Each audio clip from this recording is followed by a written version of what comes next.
Na leo nataka kuleta neno ambalo Bwana ameweka ndani ya moyo wangu na ni talileta Proverbs 26 verse 28. Proverbs 26 verse 28.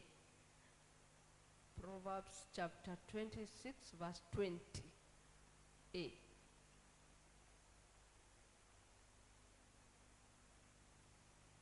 Hallelujah. Hiyo verse, hiyo sehemu hiyo ya kwanza inasema, without wood a fire goes out.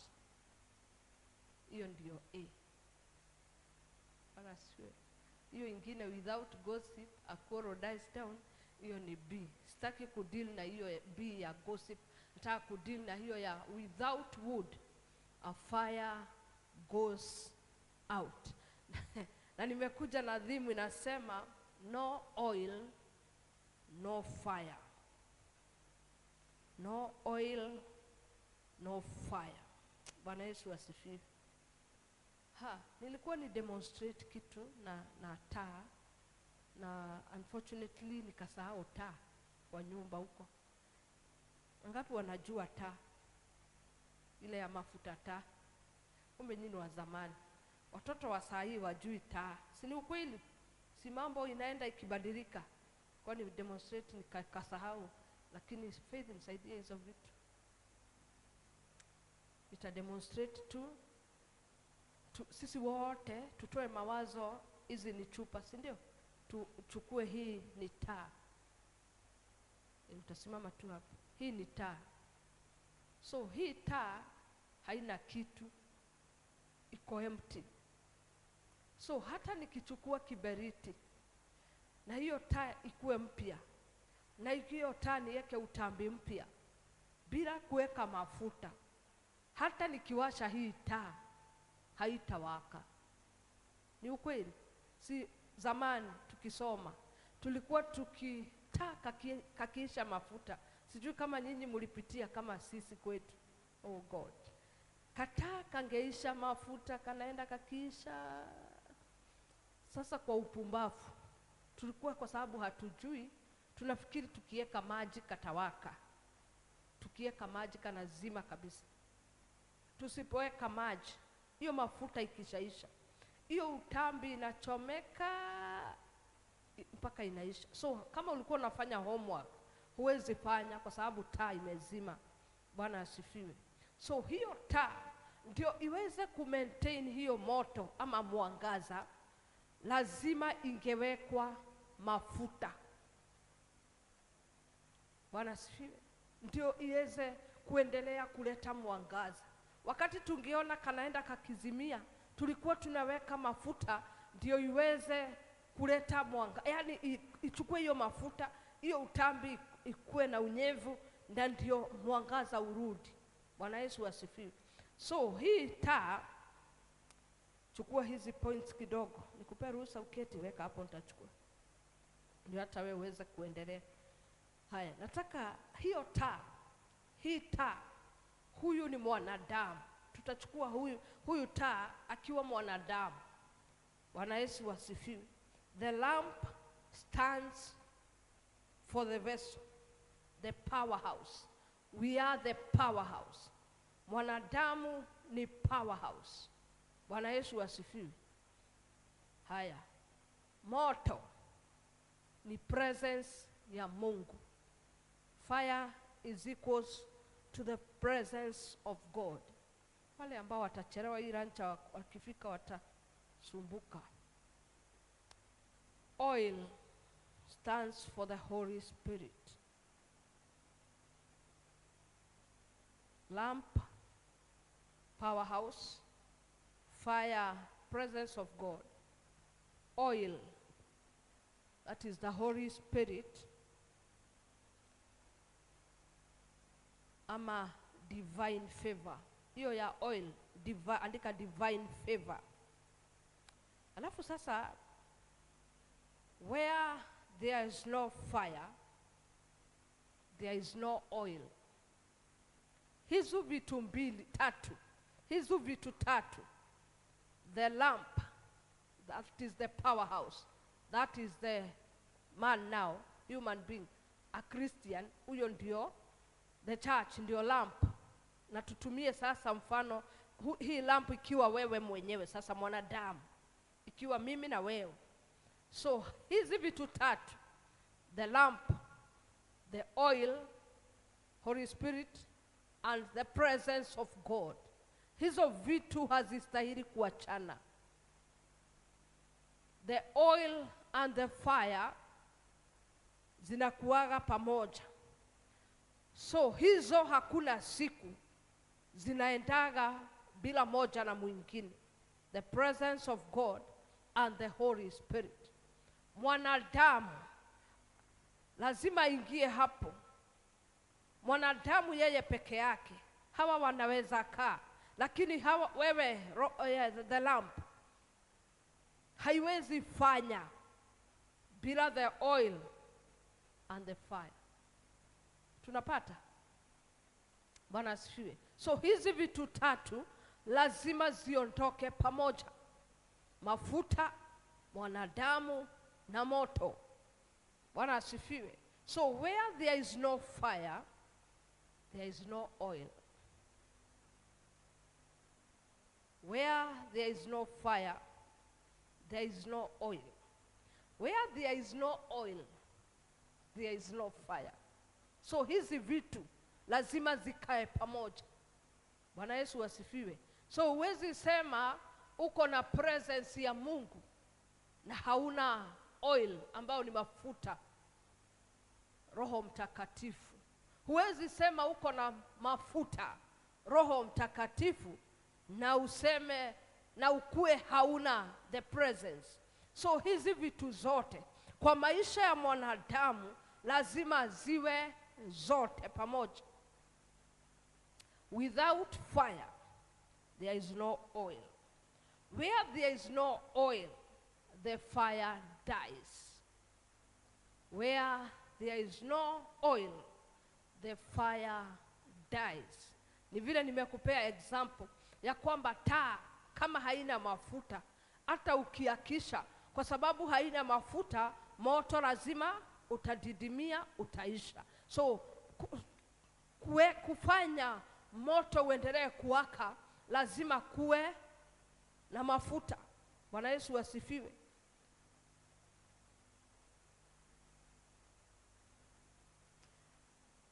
For fire to burn, hiyo ndio nimesema, oil must be present. For fire to burn, oil must be present. Without the oil, we live in religion. Kama hakuna mafuta ambaye ni Roho Mtakatifu, huwa tunaishi kwa dini. Bwana asifiwe. Ndio unakutanga kwingi mahali ambapo Roho Mtakatifu hajashirikishwa, hajapewa ruhusa, hajapewa nafasi yake. Mahali ambapo hakuna Roho Mtakatifu, unakutanga vitu vinafanyika kikawaida. For you to live ama to kukuwa na vitu extraordinary, you must have the Spirit of God, the oil, ndio uweze kufanya extraordinary things. Vitu ambazo ni extraordinary things hazifanywi na watu ambao wanaishi maisha ya ukawaida, zinafanywa na watu ambao wako na Roho Mtakatifu, kwa sababu the Holy Spirit huyo ndio anaweza kutusaidia kupenya kwenye wingu reusi, kupenya kwa moyo wa Bwana. It is the Holy Spirit that gives us access to the things of God. So huwezi pata vitu vya Mungu kama hauna Roho Mtakatifu, kwa sababu hautapata access ya kupata hizo vitu. Yeye ndio tuonyesha vitu na siri katika siri, vitu za Bwana. Nilisema hapa juzi nikasema kuna vitu zinakuaga sirini, vitu za Bwana, na hatuwezi kujua hizo vitu ambazo zimefichika za ndani. Lazima tuwe na Roho Mtakatifu. Bwana asifiwe. Na ndio uweze kujua hizo siri, lazima uingie katika maombezi ya ndani. Kuna kuwaga na ule ushirika inaitagwo intimacy, ushirika ule wa ndani, urafiki ule wa ndani, uhusiano ule wa ndani na Roho Mtakatifu, ndio aweze kukufunulia vitu. Bwana asifiwe.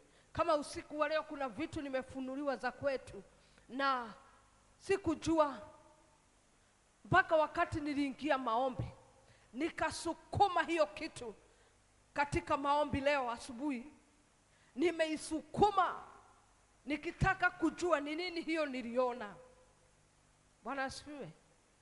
So ningeonyeshwa tu na niseme ni kuota na niachie hapo, niseme niliota na ikose kunisumbua niache. Lakini kwa sababu ninataka kujua na Roho Mtakatifu anataka kunijulisha, nikaingia sasa, nikatoka kwa kuota, nikachukua hiyo kitu, nikaingia next level ya kuomba. Na kwa sababu ya ushirika na urafiki na Roho Mtakatifu, akaenda extra mile kunijulisha ni nini hiyo nilikuwa naota. Hata wakati nilikuwa natoka hapo kuomba, sikuwa naelewa vizuri. Mpaka wakati nimepigiwa simu na mume wangu, nikamwambia are things doing?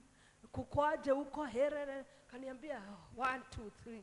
Walikuwa naongea na mtu wa kwetu, akamwambia hiyo maneno. So aliponipa hiyo habari, nikamwambia ndio maana niliota. So kama singeingia ndani, huyo mtu hangeshughulika hata kupigia mume wangu simu amwambie vile imekuwa, vile mlikuwa Emali, kulikuwa ABCD huku.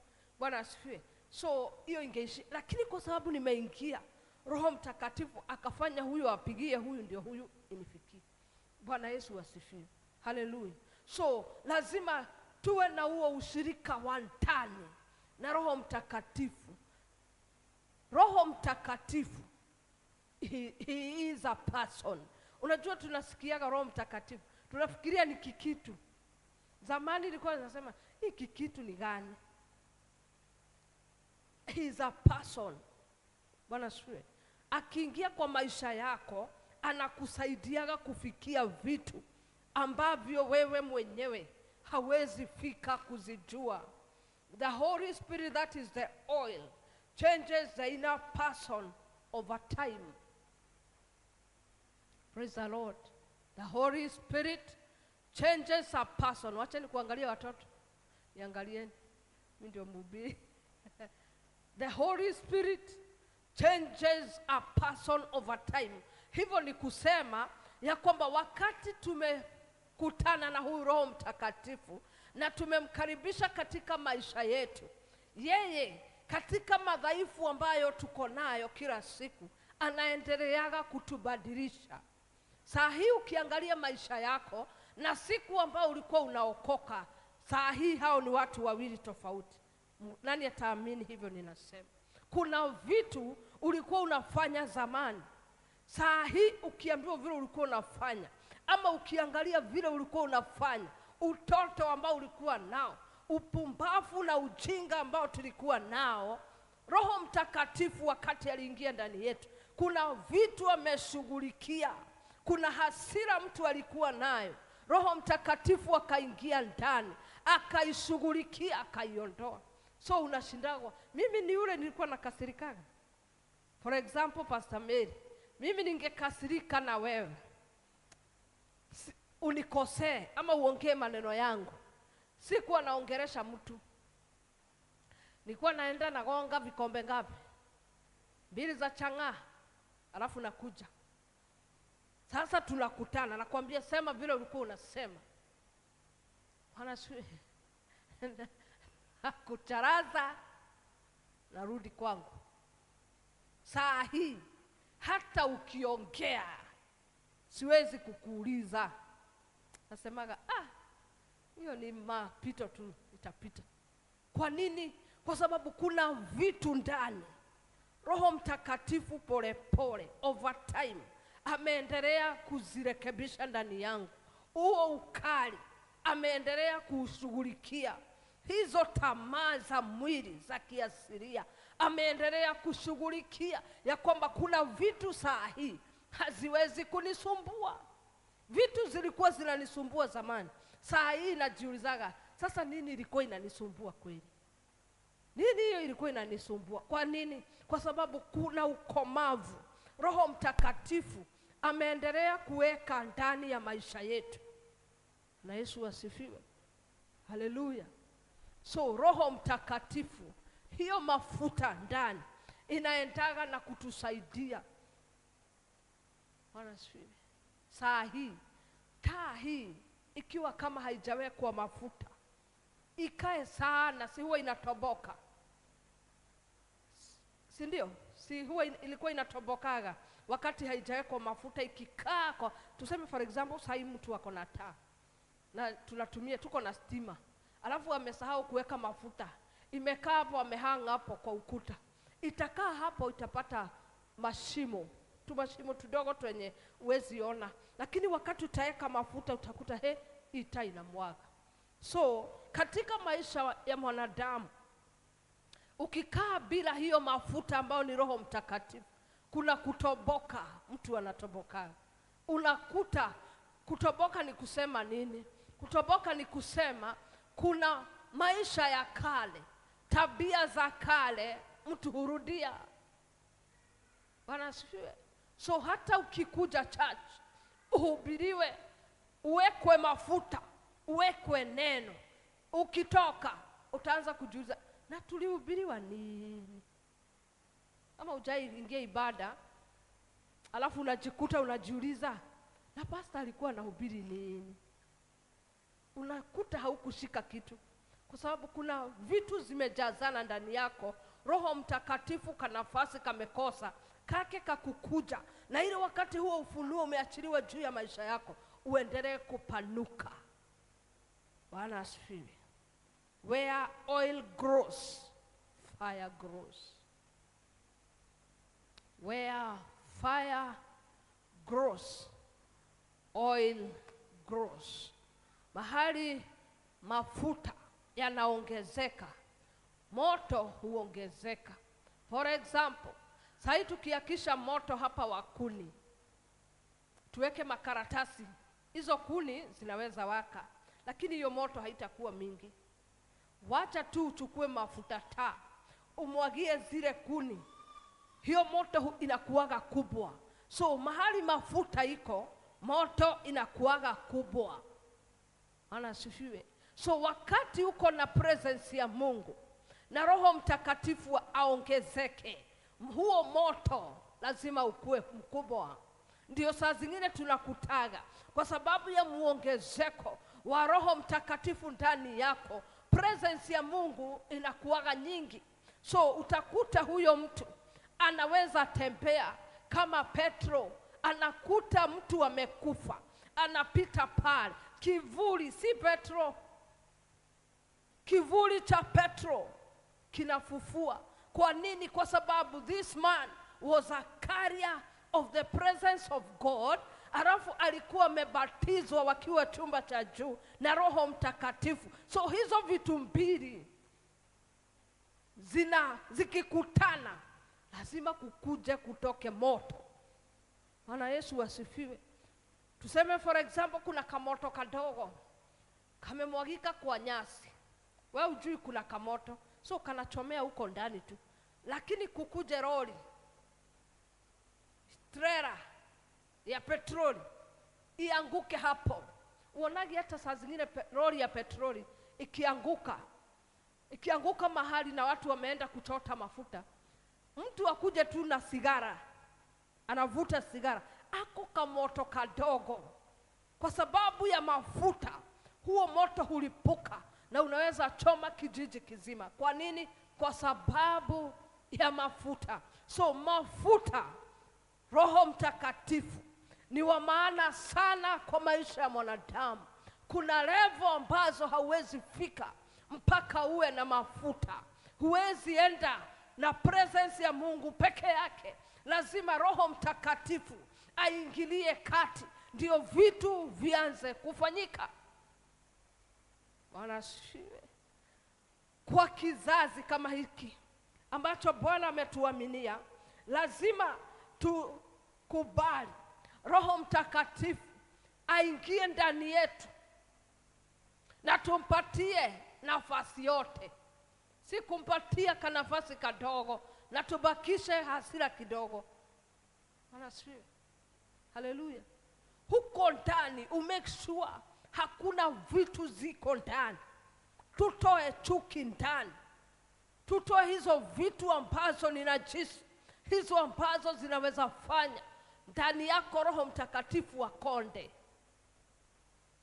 Usipompatia sehemu yote katika moyo, utakuta atakonda, ataendelea kukonda na ataisha, atasukumana na vitu.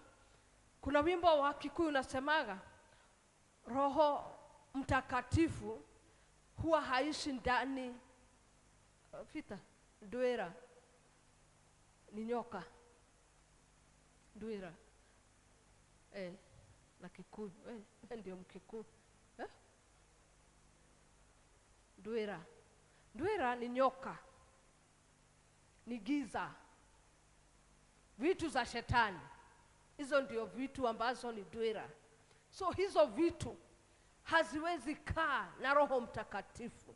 So ukiwa na chuki, ukiwa na unasinikigi kidogo, unafanya tu vitu twako, alafu unarudi unapanguza. Unajua kuna vile zamani tulikuwa tunakula sukari na inabakia huko. Ama nyinyi mlizaliwa mmeokoka. Mimi vitu nimefanya ndio Yesu aliletwa aniokoe.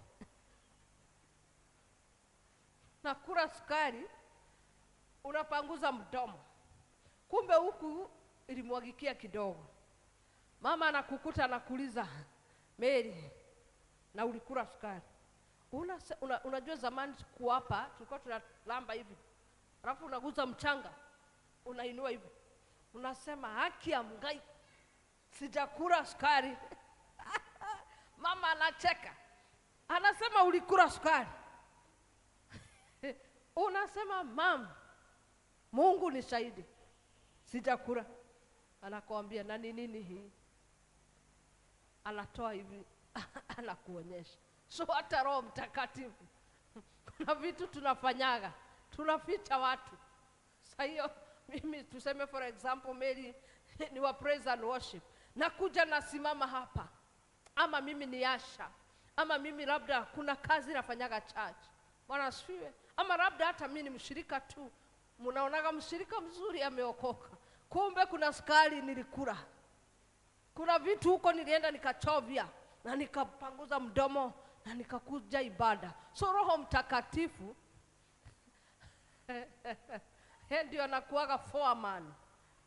Unajua maforeman wenye wanasimamiaga kazi, sasa hii nikitaka kuwa na mjengo, nitatafuta foreman mzuri mwenye atasimamia hiyo mjengo mpaka ishe.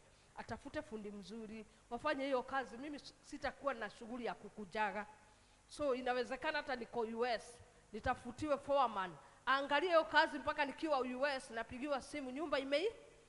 So Roho Mtakatifu ni foreman na anakujaga kuangalia kazi. So kikuja sasa hiyo tuko ainuliwe Baba ninakushukuru. So foreman anaingia kwa kazi, anaangalia watu, anaingia kukagua gwaride. Akikagua gwaride anakuta mtu kuna kasukari kako hapa, na sasa hiyo ameinulia Mungu mikono. So kazi ya Roho Mtakatifu ni kutusaidia kuondoa hizo vitu.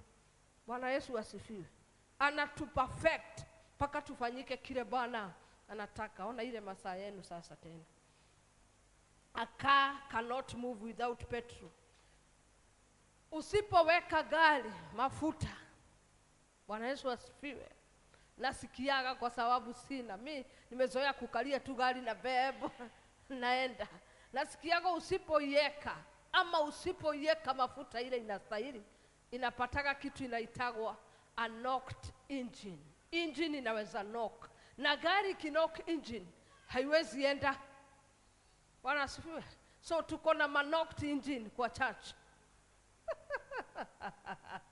Uliza huyo mwingine, yako inaenda? Yako inaenda, iko na mafuta ama haina? Ama ili knock? Unajua kuna magari Oh, saa zingine zikinoka zinawekwa nje, watoto wanachezea, miguu inatoboka, inawekelewa mawe. Uliza huyo mwingine yako iko na kwa mawe juu ama iko sawa. Zingine unakutaka ni Prado, hiyo gari mpaka unaiogopa, kumbe iko na engine imenoka, hata ukiona ni Prado. So kuna praise and worship hapo leader ambaye Elizabeth, ambaye ni ako na knocked engine, rebo inasoma Prado praise and worship leader lakini engine imenoka sababu haina mafuta, ana Roho Mtakatifu. Bwana asifiwe. Mwingine ni mzee wa kanisa, knocked engine, tukiangalia ni mtu tunaona mzuri, lakini uko ndani hakuna kitu, ni mkebe. Bwana asifiwe. Na isiwe hivyo na mmoja wetu. Bwana asifiwe. Roho wa Bwana tusaidie ya kwamba kila saa tutaweka mafuta na tutasonga mbele. A lessons about sasa tuingie Matthew 25. Taka tusome Matthew 25 alafu tuweze kuomba. Matthew chapter 25 tutasoma verse 1 mpaka 13. The Bible says, at that time, hawa ni the 10 virgins, nataka tujifunze nao mchana wa leo. At that time the kingdom of heaven will be like 10 virgins who took their lamps and went out to meet the bridegroom. 5 of them were foolish and 5 were wise. The foolish ones took their lamps but did not take away any oil with them. The wise, however, took oil in jars along with their lamps. The bridegroom was a long time in coming, and they all became drowsy and fell asleep. At midnight, the cry rang out, "Here's the bridegroom, come out to meet him."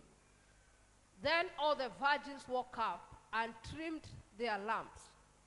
The foolish ones said to the wise, "Give us some of your oil, our lamps are going out." "No," they replied, "there may not be enough for both of us and you. Instead, go to those who sell oil and buy some for yourselves." But while they were on their way to buy the oil, the bridegroom arrived, and the virgins who were ready went in with him to the wedding banquet, and the door was shut. Later, the others also came. "Sir, sir," they said, "open the door for us." But he replied, "I tell you the truth, I don't know you. Therefore, keep watch, because you do not know the day or the hour." Hallelujah. I wish ningejua kusoma Kikamba. Niwekewe hapo nisome hiyo verse na Kikamba. Ama tuwekewe. Pita tusome. Ya. Hiyo ni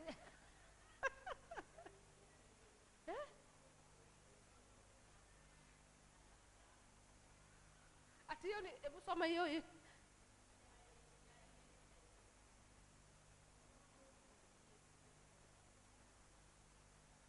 Sasa si yeye ndio nini hiyo?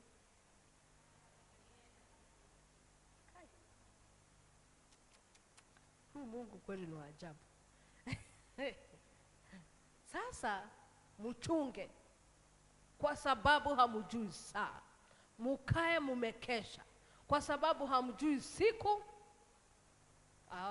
Kwa hiyo kesheni, kwa sababu hamjui siku wala saa. Bwana Yesu asifiwe. Hawa ni wanawali 10 ambao the 10 virgins. Qualification number 1. They were all virgins. Bwana asifiwe. So kumaanisha kuwa virgin ni kusema wote walikuwa wameokoka. Lakini hata kana kwamba wameokoka, kuna 5 ambao ni wapumbavu na 5 ambao walikuwa na hekima. Bwana Yesu asifiwe. So maandiko inasema ya kwamba hawa watu walikuwa wamekaa kwa nyumba moja, wote wameokoka. Lakini hata kana kwamba wameokoka na wako nyumba moja, tuseme for example ni church, tuko church, sisi wote tumeokoka, lakini kuna wale wako na mafuta kwa taa, mioyo yao iko na mafuta, na pia kuna ingine wamebeba kwa chupa ya kwamba chochote kinaweza kutokea. Hii mafuta inaweza kuisha kwa taa, so ikiisha nitachukua hii extra niongeze kwa taa na iendelee kuwaka. Lakini hawa maandiko inasema hawakuwa na mafuta kwa taa zao na hawakuwa na akiba. The difference comes wakati mmoja ako na mafuta na mwingine hana. Sisi wote tumeokoka, ni kweli, lakini utofauti unaletagwa na mafuta. Bwana Yesu asifiwe. The 5 virgins, nikupe lessons to learn. Hao watano wenye hekima, they were spiritually prepared for the coming of Christ. They were prepared for the coming of Christ. So walijua, maandiko imesema tuliposoma ya kwamba ilifika mahali bwana harusi akakawia sana mpaka wakalala, kwa sababu walichoka kungojea. Lakini hata kana kwamba walichoka kungojea wakalala kidogo, taa zao zilikuwa zinaendelea kuwaka na walikuwa na extra mafuta. Bwana Yesu asifiwe. So walikuwa wamejiandaa ya kwamba hata akikawia, hata nikisinzia kidogo, bado taa inawaka. Bwana Yesu asifiwe. Number 2, they had ongoing sustained life of faith. Walikuwa na maisha ambayo ilikuwa inaendelea katika imani. Hawakupoteza tumaini, waliendelea kushikilia wakisema hata akikawia bado atakuja. Kwa nini walikuwa na hiyo kusustainiwa katika imani? Ni kwa sababu walikuwa na mafuta. So ndani yao kulikuwa na ushawishi wa Roho Mtakatifu akiendelea kuwaambia ya kwamba endelea kushikilia, bado atakuja. Na hivyo ndivyo Roho Mtakatifu hufanya katika maisha yetu. Wakati tunafika mahali pa kupoteza tumaini, kwa sababu safari haikuwa rahisi, Roho Mtakatifu huwa anaingilia kati na kututia ushawishi na kuendelea kutupatia tumaini. Anaendelea kutuambia, tuseme for example, kuna kitu naaminia Mungu, Roho Mtakatifu anaendelea kutusaidia kutuambia ya kwamba endelea kuchochea, siku moja hiyo kitu utapata. Anaendelea kutuambia delay is not denial, kucheleweshwa sio kunyimwa. Roho Mtakatifu atakuambia saa hii hauhitaji hiyo kitu, lakini itafika siku hiyo kitu itahitajika na Mungu atakupatia, kwa sababu si kila kitu Bwana anatupatia kila wakati. Mtoto kama ule saa hii akiitisha gari, Mungu anaweza mpea? Si gari Mungu ako nayo, lakini akiangalia naona sasa mtoto atapeleka gari wapi? So kuna vitu tunahitaji ama tunatakaga kwa maisha, lakini ikuagi wakati wa Mungu wa kutupatia, kwa sababu hicho kitu kinaweza kutuharibu. Nikasema juzi hapa ya kwamba kuna vitu tunaweza patiwa na tutapatikana church tena, ikuwe ni mwisho wakukuja church. Bwana asifiwe. Faith. Wengine tunaona ikikupea hiyo mansion, hiyo gorofa, Pastor Mary wa mama hawatakuwa na raha.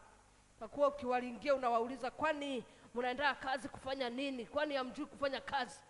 Kwani hamjui kufanya biashara? So zingine Mungu withhold ndio tuweze kuwa na muscles, yani aweze kuwa ametuingisha kwa maturity. Yesu asifiwe. Vitu za Mungu apeagi watoto, lazima tuingie kwa maturity ndio aweze kutupatia. Kuna wakati atafanya ufutwe kazi, ukae bila kazi, Jua najua ukifanya biashara ukuwe na kamilioni kako, wow, PCCI haitakuwa na amani. Majirani hawatakuwa na amani. Watu wa nyumbani kwenu hawatakuwa na amani. So anashikilia ndio aweze kukufuta kazi ama akunyime kazi. Katika hiyo kukosa kazi, aweke mipachiko ya ukomavu ndani yako, ya kwamba hata wakati utapata hiyo kazi, utainua Bwana useme kama si Bwana. Nasiwe, sinafikaga mahali unataka kitu na unapitia katika jangwa, alafu hiyo kitu ukipata unasema, we, ni Mungu. Nasiwe, na ulipata aje hiyo shamba? We, ukuagi na story mingi. We, kama sio Bwana. Siku moja Daudi akasema, kama sio Bwana, Israeli na aseme. Hata sisi, Mungu anatakaga ndio ifike that time, ya kwamba utaingia maturity, kwa sababu atakuwa amekufinya, ametoa kiburi, ametoa malingo, ametoa kujiona, ametoa kila kitu. Unabakishiwa tu mdomo wa kusema ni Bwana. Bwana Yesu asifiwe. Sinafikaga hapo. Bwana Yesu asifiwe. So these people they had ongoing sustained life of faith. Number 3, hapa ndio wengi tunashindwa. Number 3, they understood that spiritual things cannot be borrowed from someone. Anasifiwe. Vitu vya kiroho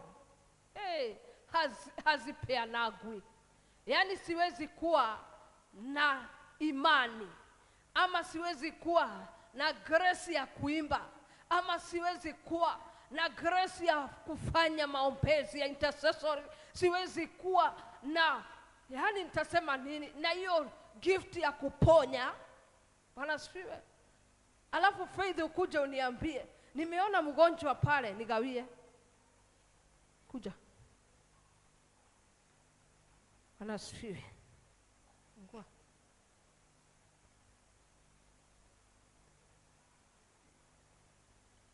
Vitu vya roho, simama uonekane kwa media. Vitu vya roho ukishawekwa wewe, Bwana asifiwe, hauwezi kugawia mtu. Ati ukuje sasa umeona hauna gift ya kuimba, nikuje nikute Elizabeth nimwambie Eliza nigawie tu ka grace kadogo nikaimbe. Hawezi kunigawia, shika hii. Yeye ndio ako na hii grace ya kuimba, mimi sina, ama yeye ako nayo. So kugawa, hakuna kitu unaweza pokea, kwa sababu si yake. Kuna yule ambaye kwa sababu ya Eliza kuendelea kujichochea, kuja morning glory, kuja lunch hour, kuja jioni, kuja kesha, kuja practice, kuna vile Roho Mtakatifu akikuja morning glory, kuna kitu kinawekwa ndani. Kuna neema inaingiaga. Anafuatilia lunch hour, anakuja anawekwa. Bwana asifiwe. Anakuja mikutano ya jioni ya wadada, anawekwa. Anakuja kesha, anawekwa. Anaingia fasting kutafuta Mungu, anawekwa. Bwana Yesu asifiwe. Anaendelea kuchochea, anawekwa. So hicho kitu si chake, kina mwenyewe. Kuna yule ambaye ameendelea kuweka. So hawa watu, the 5 wise virgins, wakajua spiritual things ni wewe mwenyewe ujitafutie. Hautarala alafu ukue na hicho kipawa. Hapana, kipawa kinakuwaga kambegu kadogo, kama mbegu ya hadarani. Ni wewe uchochee neema, ni wewe uchochee kutia bidii mpaka hicho kipawa kizalike na kizalishe kile ambacho Bwana anataka kizalike. Bwana asifiwe. So spiritual things you can't share. Uwezi omba useme sasa nisaidie neema, nasikia kuimba na siku kuja practice, nisaidie neema. Hiyo haiwezekani. Bwana asifiwe. So spiritual things ni wewe utie bidii, ni wewe ukane mwili wako, usurubishe, Uambie sasa kuanzia leo hautakula. Utakaa utafute Bwana. Utasikia njaa, utafute Mungu. Siende. Bwana asifiwe. Utakaa ujinyime uchakae. Mimi kuna wakati naingiaga mpaka fasting. Nikiingia fasting ya mwili nishindwe, sasa mwili udhoofike, naingia fasting ya kutojipaka mafuta.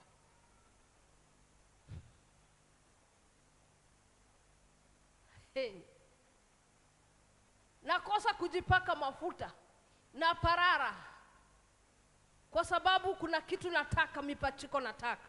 Unajua fasting si lazima ikuwe chakula. Bwana asifiwe. Kuna wakati nitasema hii wiki yote nitakula, lakini hiyo chakula isiguzwe na nyama, sitakula nyama. Naingia hiyo fasting. Kwa sababu sasa tukiamua kufungaga, si labda tufunge mpaka Yesu arudi, si tutakufa. Lakini unaingia huko ndani, unajitafutia masababu ya fasting. Unakosa kujipaka mafuta, unakosa kunywa sukari, unakunywa ndufia. Kuna wakati nitafunga mpaka kunywa hiyo chai, na kula tuchakula tudogo bila chai. Kuna wakati sukari sitaweka kwa chai, nikunywe hiyo ndufia. Kuna wakati nitachemsha waru bila tu mafuta hata tudogo. Nafanya huu mwili uteseke kwa sababu ya Bwana. Kwa nini? Kwa sababu kuna mipachiko nataka ndani. So katika muondoko huu wa Bwana lazima tuwe the wise virgins. Watu ambao wameokoka, wako kongosity iko sawa. Yesu asifiwe. So the wise walijua hizi vitu, hata kana kwamba tunangojea biharusi. Hizi vitu si za kuombaomba. Yesu asifiwe. They understood that grace cannot be shared. Hiyo nimeongea. The foolish virgins. Number 1, they did not carry the extra. Hata hiyo ni opposite ya hizo vitu nakwambia. Hawakubeba mafuta extra, walifikiria wataomba. Si umesikia hata waliomba, wakaambiwa hapana. Endeni mkatafute wale watu wakufanya nini? Wakuuza. Hiyo utaweka tu ni opposite ya hizo zingine. They had gifts without impact. Bwana asifiwe. How were the foolish virgins? Walikuwa na vipawa ambazo hazikuwa zinaacha impact. So unakuwa tu wewe ni muimbaji, utasimama utaimba ni kweli, lakini hakuna impact. Utakuwa muinjilisti ambaye hana impact. Uko tu na jina muinjilisti, uko na jina prophet Mary, na hakuna impact. Hata inzi huwezi fanya itoroke. Bwana asifiwe. So they had no impact kwa sababu hawakuwa na Roho Mtakatifu. What brings impact is the Holy Spirit, the presence of God and the presence of the Holy Spirit. Bwana Yesu asifiwe. Namba ngapi sasa hiyo? They were overconfident. Asifiwe. Unajua kuna wakati mtu anasikiaga anaimba ama anafanya kazi ya Mungu, anasikia kuna confidence, anasikia hiyo kitu anaweza fanya. Ole wako, kipewa mic pale ndio utashangaa. Kuna wakati unasomaga neno hivi, unasikia hii hata nikipewa mic naweza toa ufunuo.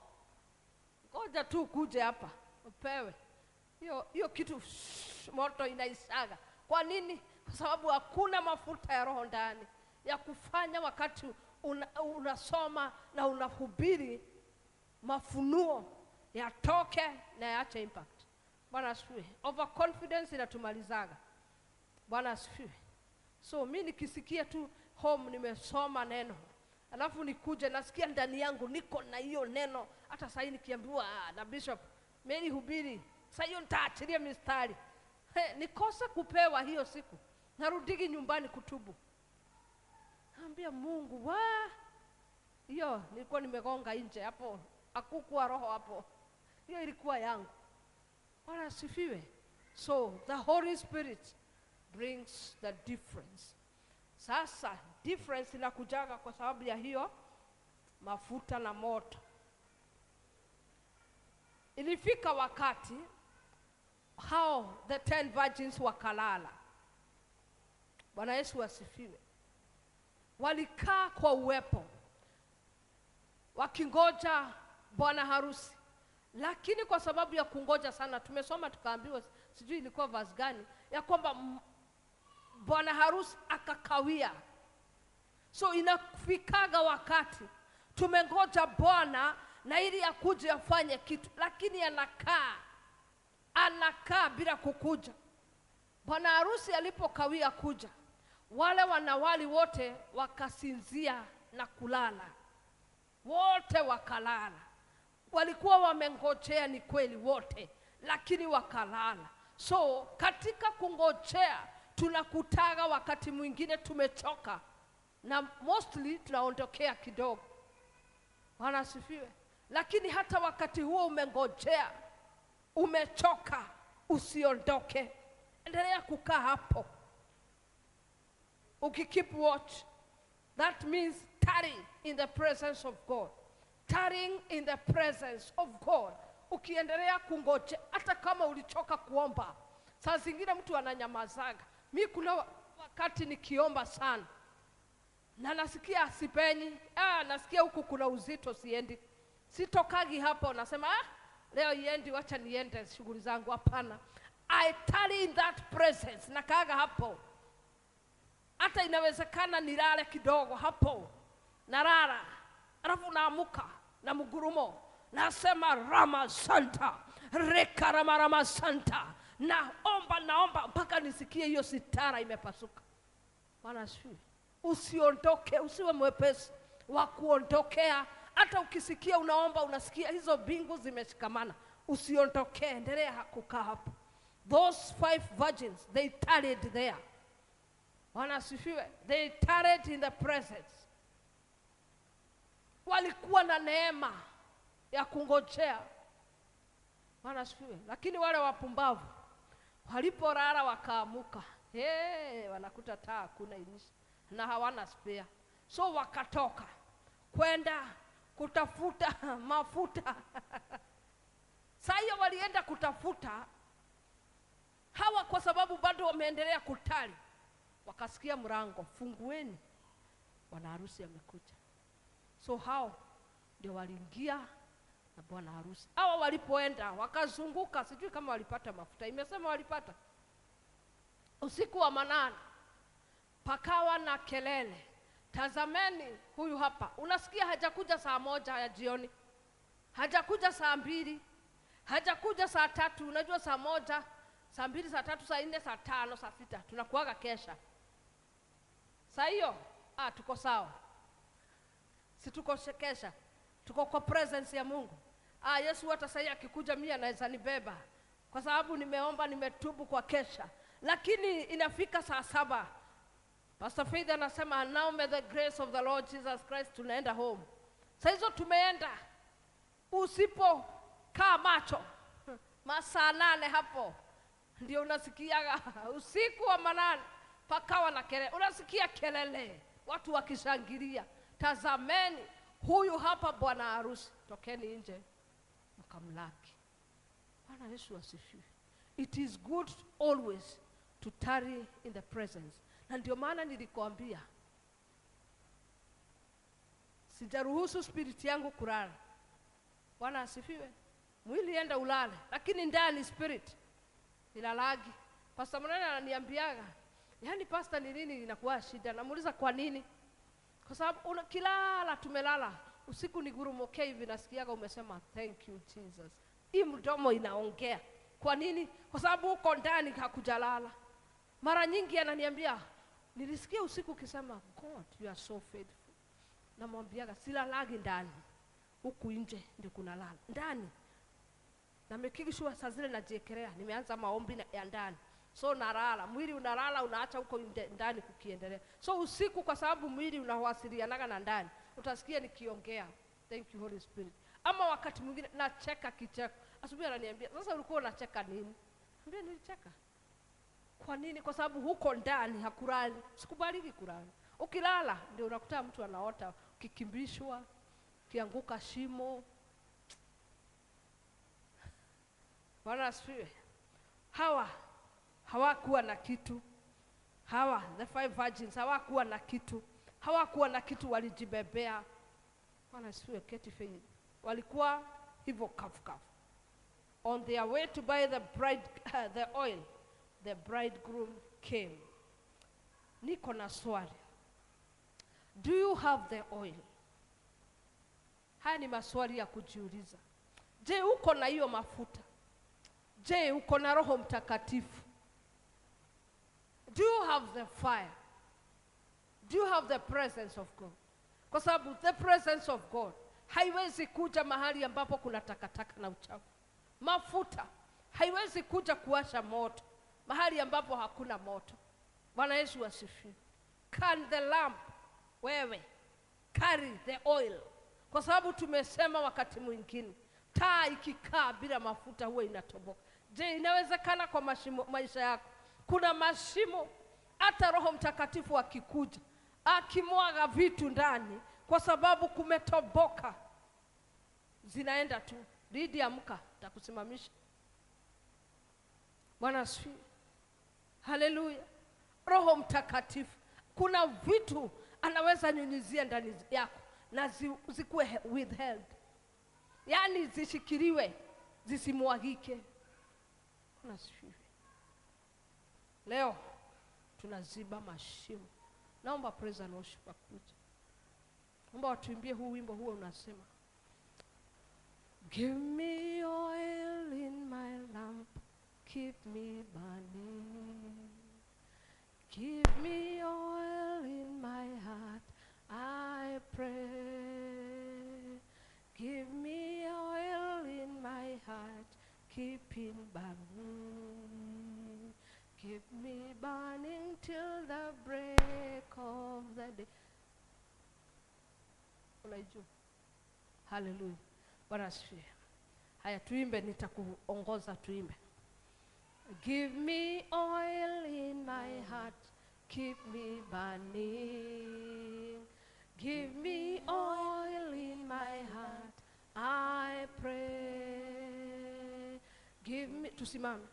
In my heart, keep me burning. Keep me burning till the break of the day.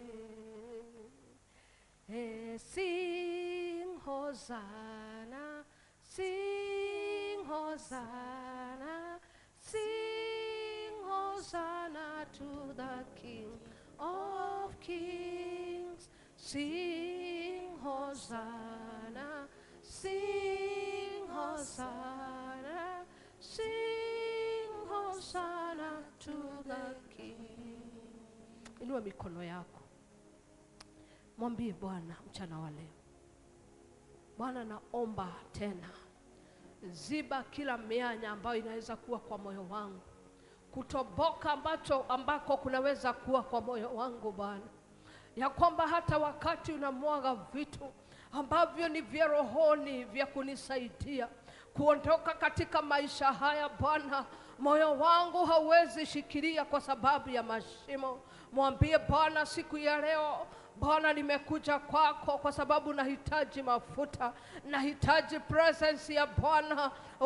Ziba kila shimo katika moyo wangu katika jina la Yesu, na ili Bwana mafuta yakaweze kukaa katika moyo wangu, Roho wako Mtakatifu akaweze kukaa ndani yangu Bwana, na ili wakati unamwaga vitu ziwe za msaada kwangu, huduma yangu iweze kuingia kwa next level Bwana, moto wako uweze kuwaka katika jina la Yesu. Nahitaji moto, nahitaji uwepo wa Bwana, nahitaji Roho Mtakatifu. Mwambie Bwana, inawezekana kipawa ambacho ulinipatia kimekosa kuwa na impact kwa sababu sina mafuta ndani. Mwambie Bwana katika jina la Yesu, naomba kusikia sauti yako ukimlilia Bwana mchana wa leo, ukimwambia Bwana, give me oil, oh God, give me oil in my lamp, my Father. I need to burn this season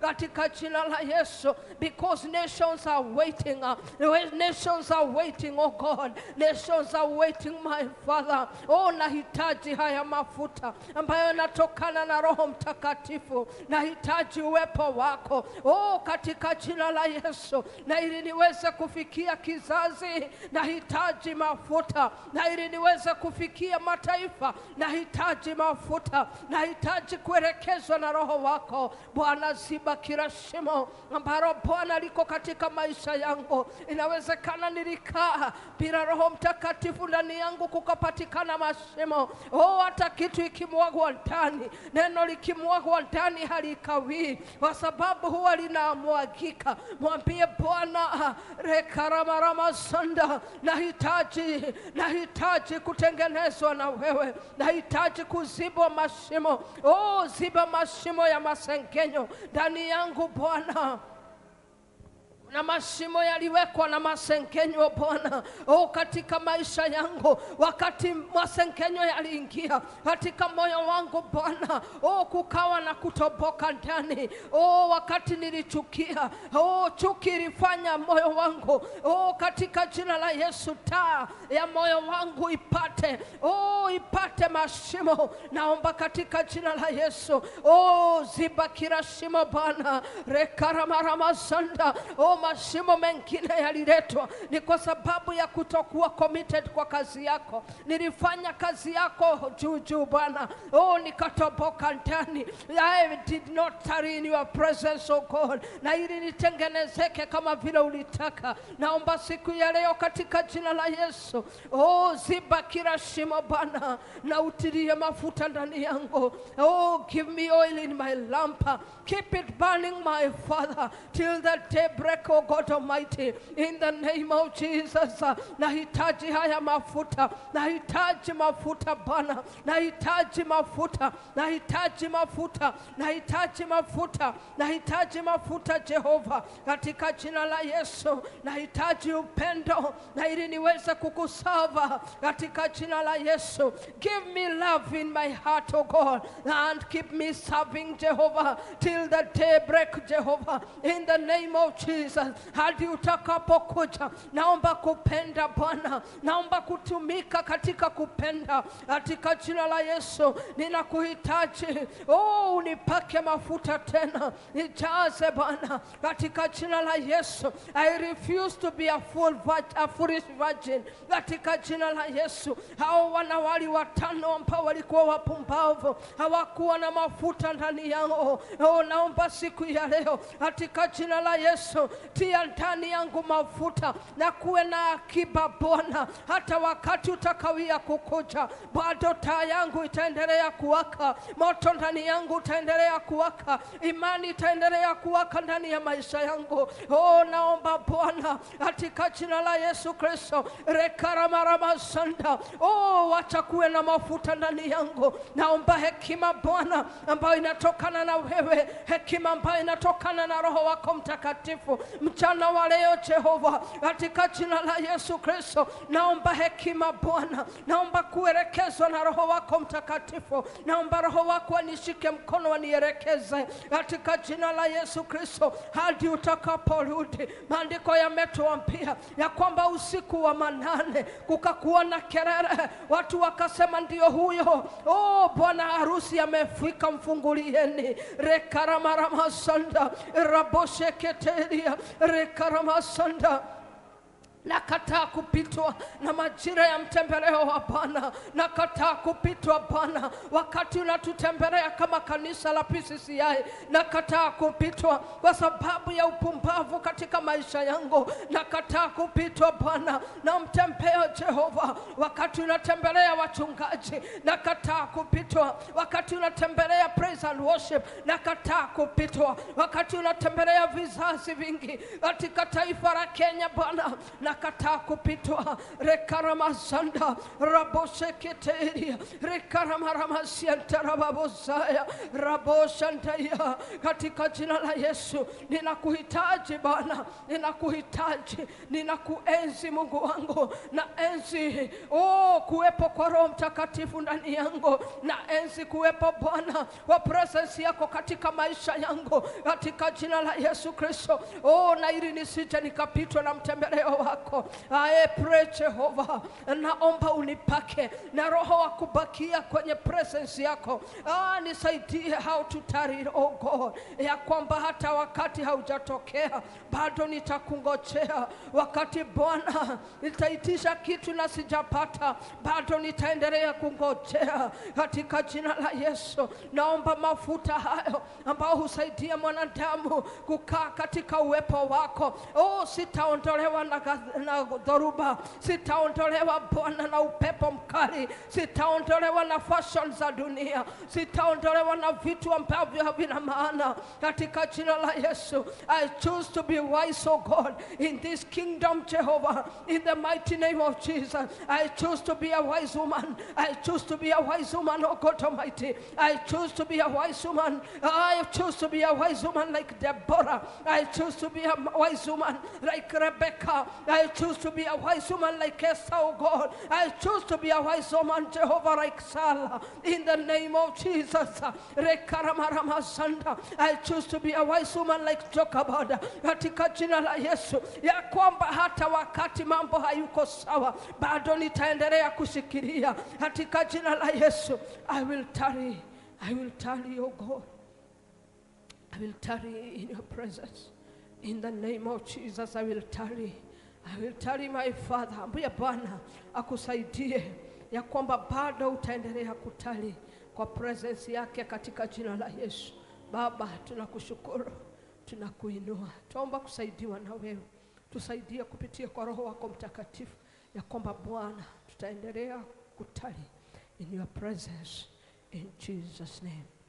Amen. Tuweke mikono yetu pamoja tunapotoka kwa media, tunapotoka